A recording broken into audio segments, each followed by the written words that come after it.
সকালে উঠিয়াই আমি মনে মনে বলি, সারাদিন আমি যেন প্রোটিন খেয়ে চলি। হ্যাঁ, ঠিকই শুনেছেন। আজকের পুরো মেনুটাই প্রোটিন দিয়ে ভর্তি। তাহলে চলুন আজ বানিয়ে নিই হাড় ছাড়া চিকেন, সরি সয়াবিনের রেসিপি। তাহলে আসুন দেখে নিই আমাদের কি কি লাগছে। তো আমি এখানে নিয়ে নিয়েছি ১ চা চামচ আদা কুচি, ১ চা চামচ রসুন কুচি, ২ টো সিদ্ধ আলু, একটা ক্যাপসিকাম একদম পাতলা পাতলা কাটা, পেঁয়াজ একদম পাতলা পাতলা কাটা, টমেটো আর গাজর। এখানে আমি ২০০ গ্রাম সোয়া চাংস আগে থেকে গরম জলে ১০ মিনিট ভিজিয়ে রেখেছি। তারপর চিপে জল বের করে নিয়েছি। তাহলে চলুন এবার রান্নাটা শুরু করা যাক। যেহেতু এটা একটা হেলদি রেসিপি, তো এখানে আমি তেল না ইউজ করে ঘি ইউজ করছি। ঘি ভালো মতো গরম হয়ে গেলে সাধারণত ঘরোয়া যেসব গরম মসলা তা পরিমাণ মতো নিয়ে দিয়ে দিচ্ছি। তাহলে চলুন এবার ভেজে নিই পেঁয়াজগুলোকে।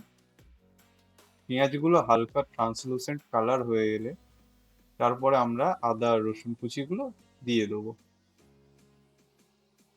আদা আর রসুনের কাঁচা গন্ধটুকু যাওয়া অবধি ভালো করে ভেজে নিন। তারপর দিয়ে দিন কাটা টমেটোগুলো। তারপরে দিয়ে দিন ২ চা চামচ নুন, ১ চা চামচ হলুদ গুঁড়ো। তারপর মশলাগুলিকে ভালো করে কষে নিন। আমাদের রান্না প্রায় হাফ হয়েই গেছে।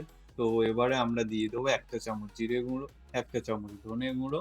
তারপরে ভালো করে মিশিয়ে নেবো সব মশলাগুলিকে। এবার আমরা সিদ্ধ কাটা আলুগুলোকে মশলার মধ্যে দিয়ে ভালো করে নেড়ে চেড়ে নেবো। তারপর আমরা ক্যাপসিকাম আর গাজরটাকে দিয়ে দেবো। আশা করছি ভিডিওটি আপনাদের ভালো লাগছে। তো প্লিজ একটা সাবস্ক্রাইব করে দিন।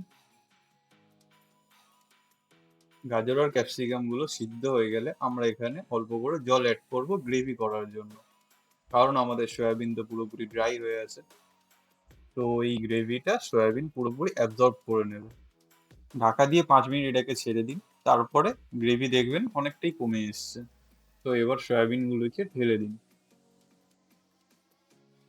এবার ভালো করে নাড়িয়ে চাড়িয়ে নিন। আবার ঢাকা দিয়ে ১০ মিনিট রেখে দিন। আমাদের সয়া চাংস এখন রেডি। সার্ভ করুন রুটি আর ভাতের সাথে। Thank you. একটি লাইক আর কমেন্ট অবশ্যই করবেন। দেখা হচ্ছে নেক্সট ভিডিওতে। টাটা।